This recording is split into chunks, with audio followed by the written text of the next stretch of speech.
Kasama po sa mga.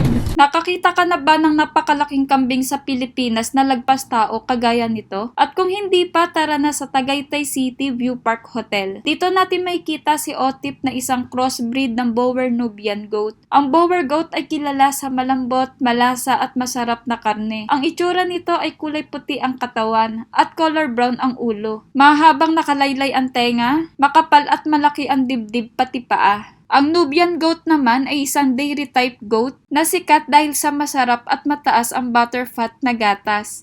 At madaling makilala dahil sobrang mahabang nakalaylay na tenga. Napakatangos ng ilong, ang kulay ng katawan nito ay spotted brown, black at white. Mas mahaba ang paa kaysa Boer. Kapag pinagsama ang dalawang breed, ganito siya kalaki, halos lagpas tao. Ang itsura nito ay matangkad at mas mabigat kumpara sa native na kambing. Umaabot ng 70 hanggang 120 kilo pataas kapag fully grown. Para mapanatili ang laki at kalusugan ng kambing na ito ay pinapakain sila ng Napier grass, madre de cacao, ipil-ipil, sapat na tubig at mineral supplements. Matibay din sila sa init at kaya mag-adapt sa klima ng Pilipinas dahil nagmula sila sa Africa at Middle East. Maraming magsasaka ang mas gustong alagaan ito dahil mataas ang market value ng karne. Mabilis lumaki at mas maraming gatas kumpara sa native goat at mas sulit para sa commercial goat racing. Si Otip ay nag-iisang alagang kambing nila dito sa View Park. Pwede nyo siyang bisitahin dito, mag-avail lang kayo ng farm tour sa halagang 75 pesos. Marami ka na ring matututunan sa paghahalaman at paggawa ng herbal tea on my next vlog.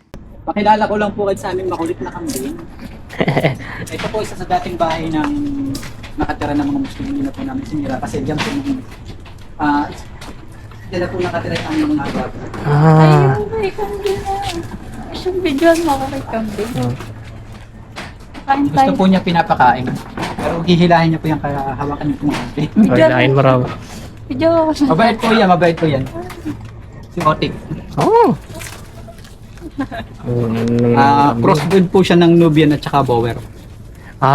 Hindi siya yung nakikita sa daan na ano. Po yung mga native native na. talaga po. Okay. Ang laki daw. May nakakita kambing pero ang liliit. Anong lahi po niya? Crossbreed siya. Crossbreed po yan. Boer at saka Nubian. Ang laki yun. Yung nanay niya po, Nubian, pero yung tatay niya, Boer. Ano nga, laki. Pakita mo nga yung bibig siya. Dali, lapit mo. Eh. Yan po, pagka iniwan po natin na magliligalig yan. Ay, umiiyak. Gusto niya po ay May kasama. lagi siyang ginaganyan, pinapakain-kain. Siya pala yung naririnig ko kanina. Akala ko parang yung baka yata naririnig ko. Okay. Oo nga. Grabe ano Ang cute pala. Hindi nga.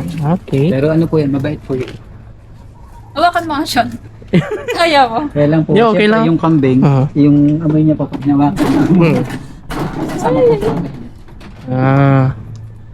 Okay. Ayan.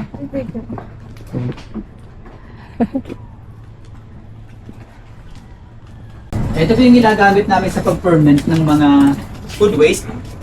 Katulad po nung pinag-triman ng mga isda. Opo. Lahat po yun hindi namin tinatapon.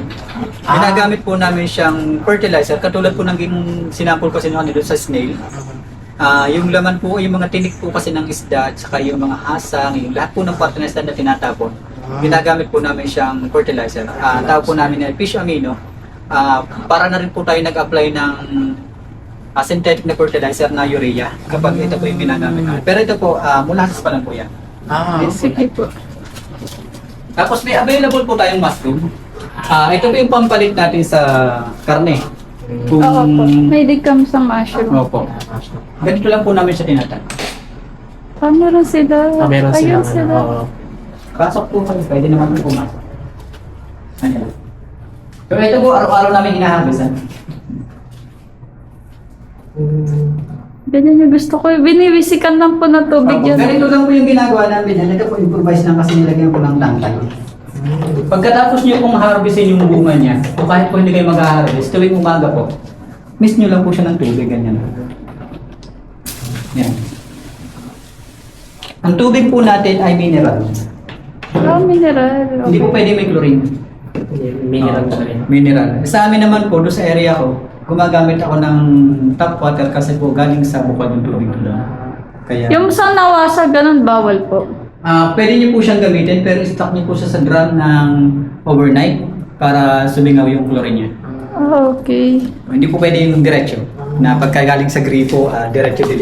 After 5 days po, may lalabas uling pinheads na maliliit. Bubunga po ulit siya. Kaya niyo pong tumagal ng 6 months ng dire-diretsong nagbubunga.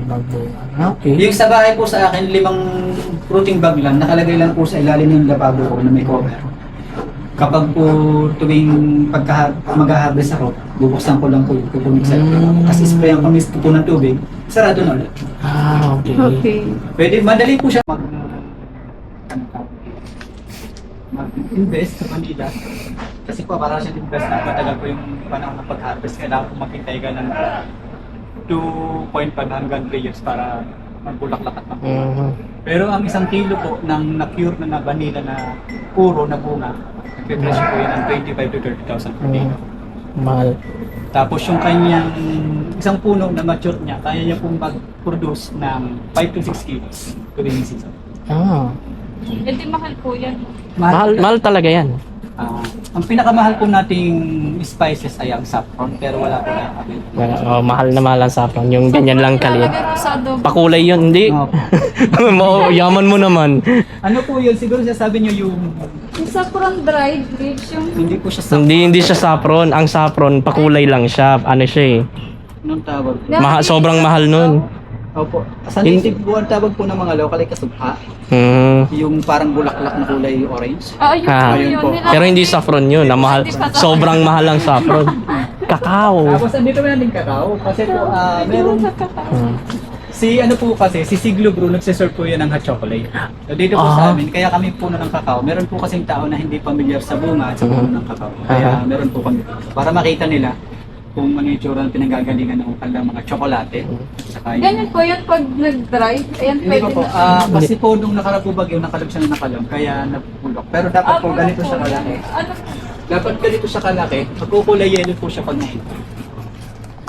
Pag yellow na po yan, Pwede nang i-harvest. pwede na i-harvest. Isa-sun-dry po yan. Tapos i-roast. Yung prutas po yata yun, matamis eh. Opo, yung laman.